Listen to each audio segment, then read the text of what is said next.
Yo, what up guys, I'm Sammy and welcome back to the Soul Brothers channel. And today I'm going to be doing a versus video between the Nike Kyrie 8 Infinity and the Adidas Trae Young 1. So as far as the price goes, they're pretty damn similar. So the Trae Young 1, there's multiple prices and it's different prices for different colorways, which I don't really like all too much. So there's some colorways going for 130 and there's some colorways going for 140 bucks.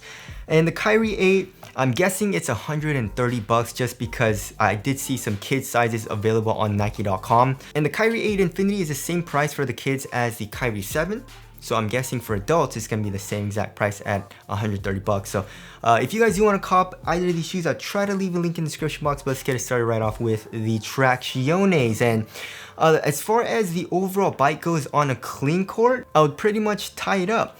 The Kyrie 8 has a very good bite, but it's not amazing like top tier, and same thing with the Trae Young 1. I mean, the Trae Young 1 has a solid bite as well.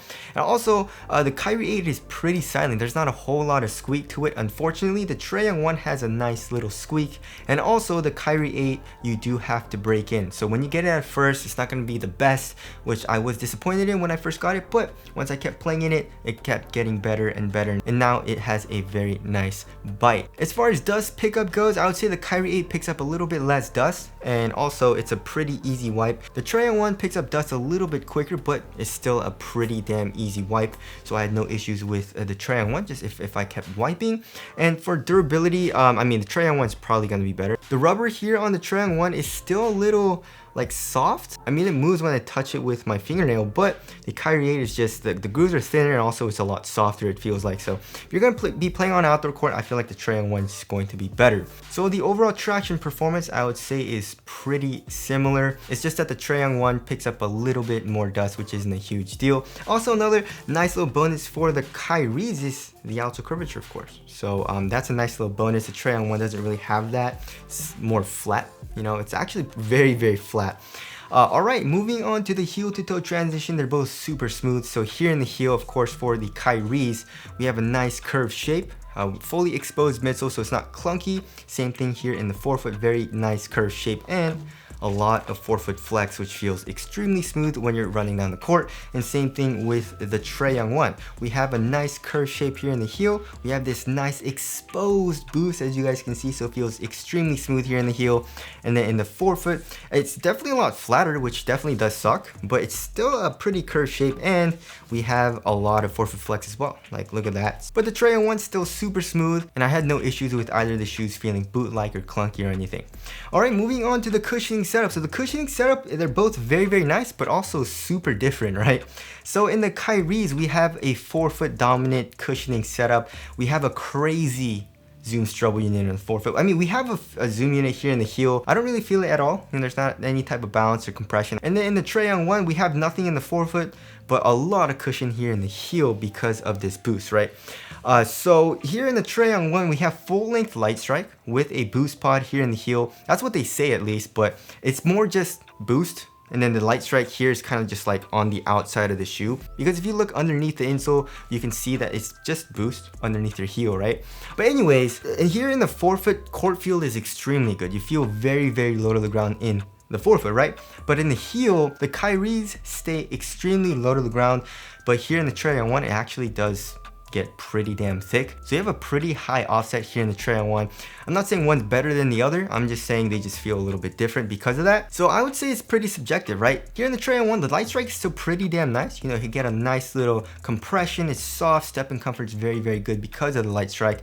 Of course, in the forefoot, just because of that zoom strobel unit, it's crazy compression and also crazy bounce. And as far as the heel goes, obviously, in my opinion, I feel like the Trae Young 1 has better heel cushion just because of the boost. It has a good amount of compression. It's a nice little bounce back as well. It's more just soft. And the Kyries, of course, you don't really get a whole lot because of this phylon. So it all depends on what you want. If you want a crazy bouncy zoom unit in the forefoot, obviously go with the Kyries. If you want more of a heel dominant cushioning setup, you know, where you get cushioning in the heel, then obviously go with the Trae Young 1.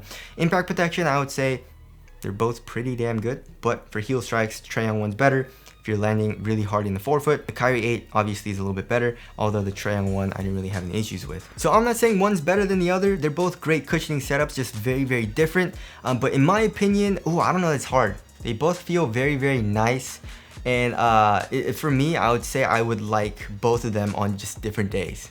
Alright, moving on to the materials. So here in the Kyrie 8, as you guys can see, just look at how thin this material is. It's just so soft, it conforms to your foot extremely well, it doesn't feel glued down at all, right?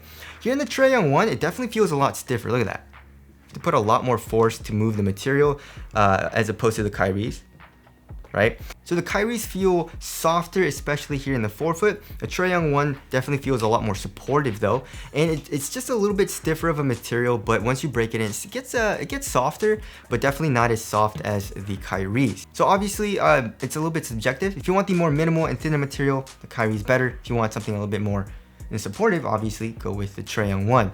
And also another difference is that the Trae Young 1 is a one bootay upper, as you guys can see, and we got 2 eyelets on both sides. Holy crap, we're gonna have to go over the eyelets or the lacing system in fit, but yeah. And of course here in the Kyries, so as far as the padding goes, there's a lot more padding here in the back of the shoe, right? So for the tongue, look at how much padding there is, and also in the ankle area. It's just super cozy, very comfortable. The Trae Young 1 just stays like the same thickness throughout the entire upper, which I don't really mind all too much. It's just an overall different feel, obviously. But here on top of your foot where the tongue's supposed to be, I mean, there's not a whole lot of padding, and then here in the back of the heel, there's just like an adequate amount of padding, I would say. So overall, for me personally, I would say I like the Kyries a little bit better. You know, I like the thinner material here in the forefoot, and I like the cozy, like more comfortable foam here in the back of the heel. Like I said, if you want something a little bit more supportive feeling and a little bit stiffer of a material, although it's still like pretty comfortable and soft, and then go with the Trae Young 1. Alright, moving on to the fit of the shoe, I went true to size for both of these, and they both fit me extremely well. So my toes pretty much go right to the edge of both shoes.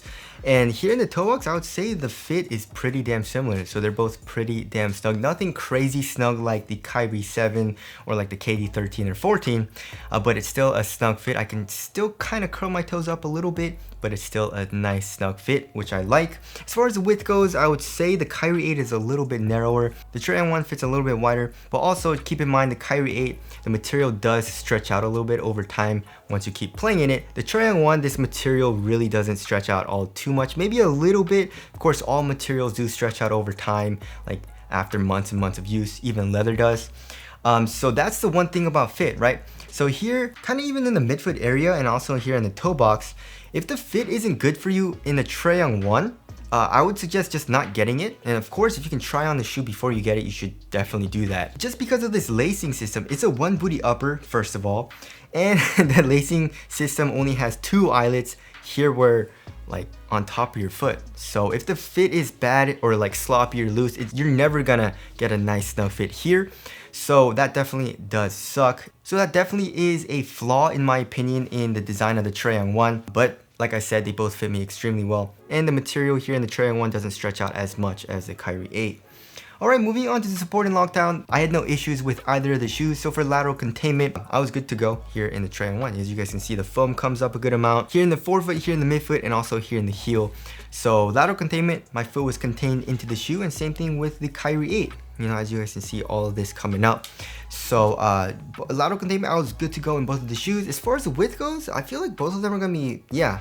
I'm actually surprised the Kyrie 8 is the same width as the Trae Young 1, just because Adidas usually makes very wide shoes, which is a good thing for lateral stability, and Nike makes it a little bit narrower than Adidas, just from what I've seen, but it seems like they're the same width in both of these shoes. So for lateral stability, they're both good, and for ankle support, the Kyrie 8 obviously is a little bit better just because it is a mid-cut, but I mean, the ankle support isn't great though. I still had pretty good ankle mobility in the Kyrie 8. So if you're looking for really good ankle support, like for example in like the UA Drive 4, the Kyrie 8, you're not gonna get that good ankle protection. But like I said, it's a little bit better than the Trae Young 1. Alright, moving on to the weight of the shoe.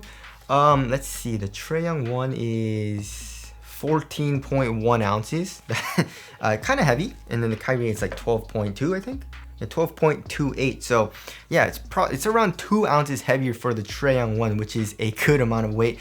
And as you guys can see, it has a good amount more like boost right? And the boost kind of like protrudes out here in the back of the heel, which makes the shoe overall feel a little bit bulkier here in the heel. But I mean, it's not terribly bulky or anything. It's just the Kyrie 8 feels lighter and more minimal. As far as the responsiveness goes, they both feel very responsive though. The traction is good, cushion you're low to the ground and responsive, and also support was good. So you're gonna feel very quick when you're playing in them. It's just the Kyrie 8 feels more minimal and lightweight. All right, as far as the ventilation goes, the Kyrie 8 is a little bit more well ventilated. Like here, especially here in the toe box, this material allows for a good amount of airflow. And like I said, it's super thin. The Trae Young 1, there's really no airflow. So I would actually say the Kyrie 8 is a little bit better for ventilation, but once you come back here into the ankle area, there is a good amount of foam, and it is a mid-cut shoe. So I would still say though, the Kyrie 8 just felt a little bit cooler to me. Alright, moving on to the aesthetics. Oh, I don't know guys, they both look great. The Trae Young 1 actually has some pretty dope colorways out, and the overall silhouette, I mean, this is the best looking shoe that Adidas has to offer in my opinion right now. And the Kyrie 8 still looks pretty damn sick. So as far as the overall aesthetics go, I would tie it up. So tell us what you guys think looks better down in the comment section below. So wrapping things up, they're both amazing. You know, they're both really, really good shoes, and I feel like most people will enjoy them. And I would say it's a little bit more subjective, right? So the cushioning setup is pretty different. So that might be a differentiating factor for which shoe you pick, right? So if you want forefoot cushion, Kyrie 8. If you want heel cushion, Trae Young 1. If you want the more supportive feeling shoe, then the Trae Young 1. If you want the more minimal feeling shoe, although the Kyrie 8 still has nice padding and it's still cozy and comfortable, then go with the Kyrie 8. For me personally, I would say I like the Kyrie 8 a little bit more. It's just in my rotation a little bit more. You know, when I go out to ball and I see like what I want to play in, I usually pick the Kyrie 8 over the Trae Young 1. Although I still do pick the Trae Young 1 sometimes, it's because I still do enjoy playing it. Just I like playing the Kyries a little bit more. So anyways, that about wraps up this versus video. Again, if you guys do want to cop either of these shoes, I'll try to leave in the affiliate link in the description box. Hope this video helped you guys out, and I'll see you guys in the next one.